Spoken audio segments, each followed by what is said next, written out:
Hi guys, so we're gonna go over how we factor trinomials, specifically when a equals 1. And right now that makes no sense, I get that, but still, that's a learning target. So when we are dealing with polynomials and we want to make it general, we assign letters as our coefficients. And so we start with A and then we go to B and C. And so for all of our trinomials that we're going to use A is always next to x squared, B is always next to x, and C is always what we call our constant. Okay? So, yeah. So A is always going to equal 1 for the ones that we're doing today. So that just means all of the ones that you're going to deal with are just x squared plus some bx plus c. Okay? All right, so I want to go through a little bit of review of something here. So in the past, you've done things like this. So where we have x plus 2, and we have x plus 3, and then we multiply it out, right? So we're going to do like x times x is x squared. And then we do x times 3 is 3x. And then we do 2 times x, which is 2x. And then 2 times 3, which is 6. And then we look at this and we're like, oh, hey, those are like terms. Whew, blinked out there for a second. So I add those two like terms together. So I get 5x. So my end result is x squared plus 5x plus 6.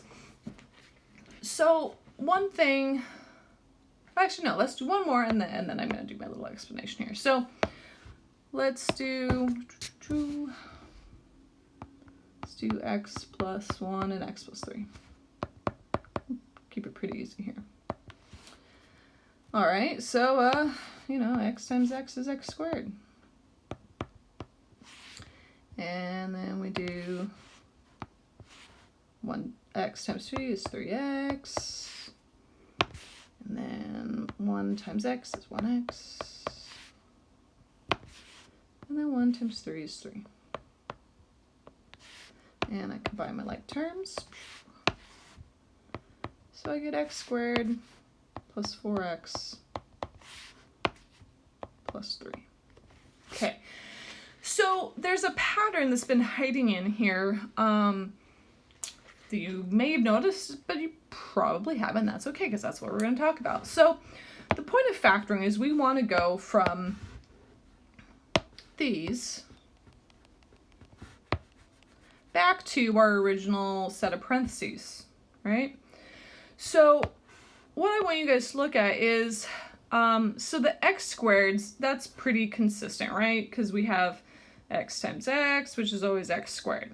And because like I said earlier, a is always going to equal 1, like that's going to be a thing. We're always just going to have an x and x there. Then the really important part is like, how are 6 and 5 related to these two numbers? And how are 3 and 4x related to these numbers? So I'm going to just kind of be quiet for a second. I want you to think of how are 5 and 6 related to 2 and 3, and how are 4 and 3 related to 3 and 1.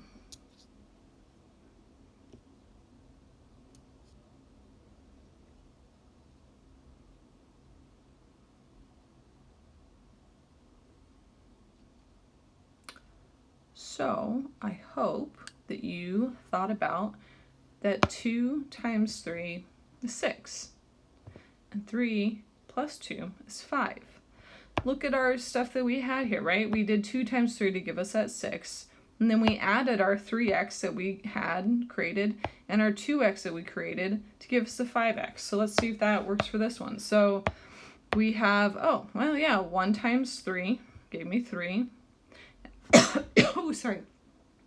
And then I add my 3x and my 1x to give me 4x. So what I'm doing is I want to look for, so I'm going to put this out to the side here. We want to find, so determine, we'll do a fancy language here, determine what two numbers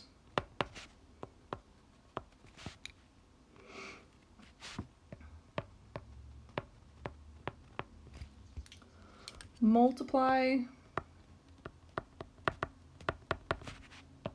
to get C, because the 6 is because C is that last number. Let me do some highlighting here. So C, which is C, and so on all these it was that last number, right? And then we want to find, so what multiplies to get C and, oops, and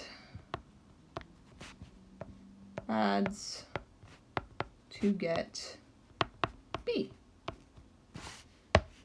Okay, and B is that middle one, right? Okay, and it is very important that we always pay attention first to the C value, because there are a lot less combinations of things that multiply to numbers than there are to add to numbers, okay? So always figure out what multiplies to get C first and then adds to get B. Okay, so let's try some of these down here. So there's a lot of different ways teachers show how to do this. Some kind of do like this X thing.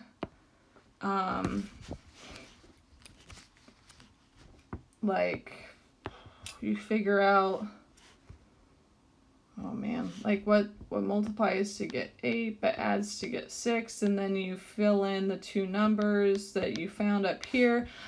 I don't care for that, so I'm not gonna do it. But if you do that and you like it, go for it. I prefer a little bit more of a table method, or just knowing your multiplication tables. So I'm going to do this first one just kind of thinking about it, because I think you can do it, and then maybe on the next one I'll show you show your work and your thinking method. So this first one I want to figure out what is going to multiply to get 8 and adds to get 6. So this is the question I'm asking myself. What multiplies to get 8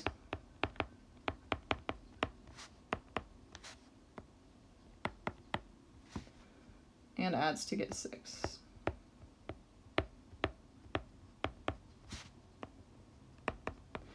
So some of you who know your multiplication tables well, you're like, boom, I got the answer. If you don't, you're not a boom, that's okay.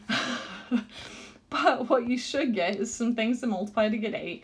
And just kind of working through my head, all right, I'll kind of go through a guess and check process. So I know 1 and 8 can multiply to get 8. But 1 and 8 cannot add to get 6. It would give me 7, or it would give me 9, depending on like negatives or -7, all those different combos.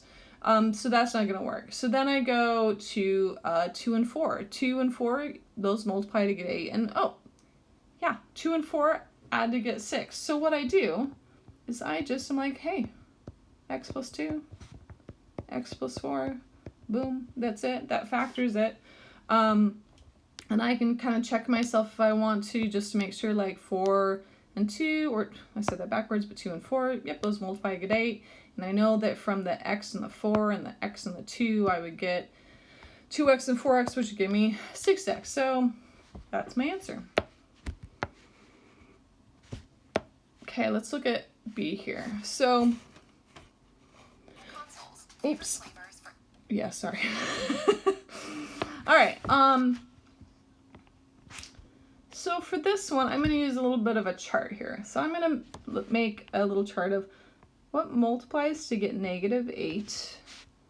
I want to check if they add to get 7. Okay. And I know that kind of looks like an x minus 8, but it's just the easiest symbol for multiplication, sorry. If you want to put a little dot, that's fine. So, all right, some combos multiply to get 8, -8. So I've got 1 and -8. And then I've got -1 and 8. So before I go any further, let's check those. So 1 and -8, if I add those together, they give me -7. So that doesn't work. -1 and 8, that gives me 7. Sweet. So that's my combo that I want. So -1 and 8 are what I put next to my x. Okay, and that's it. And it is important to keep the symbols with the numbers, right? That 1 has to be negative and that 8 has to be positive in order for them to multiply to get a -8, but add to get a +7. Okay. All right. Evidently, I really like 8, so I have another one here. So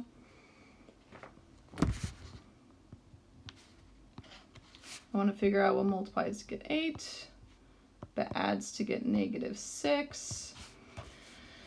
Well, we kind of already, you know, we know when 4 and 2 are probably the combo that I want, right? But it needs to add to get a -6. So thinking about positive 4 and 2, that won't work. That would give me a +6.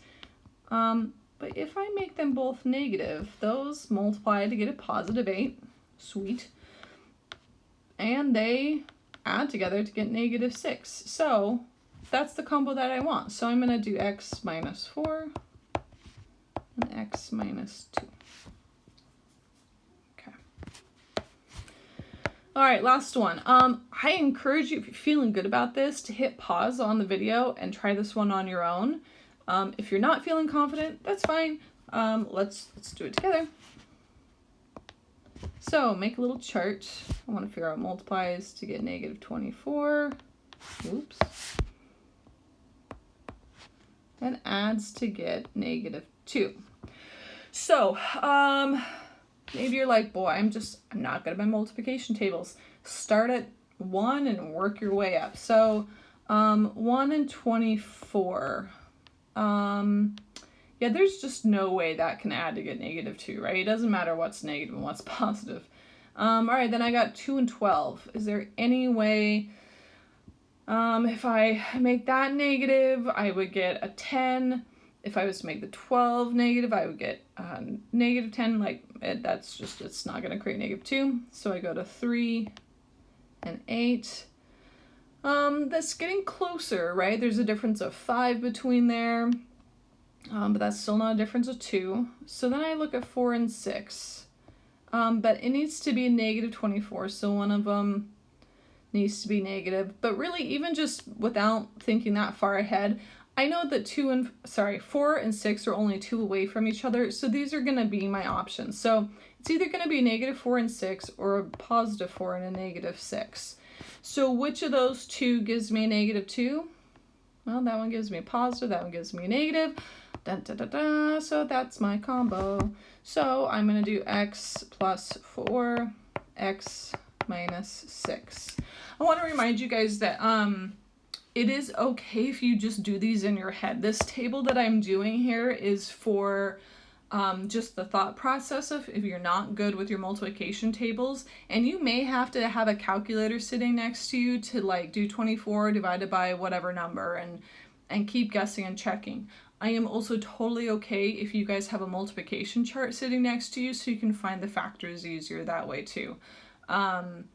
It's one of the many reasons why it's important to know your multiplication tables. But again, you don't have to do this written out if you don't need to. If you want to just do it in your head, I'm great with that. Okay, so go ahead and do the worksheet or the Brain Genie, and please let me know, as always, if you have questions. Good day.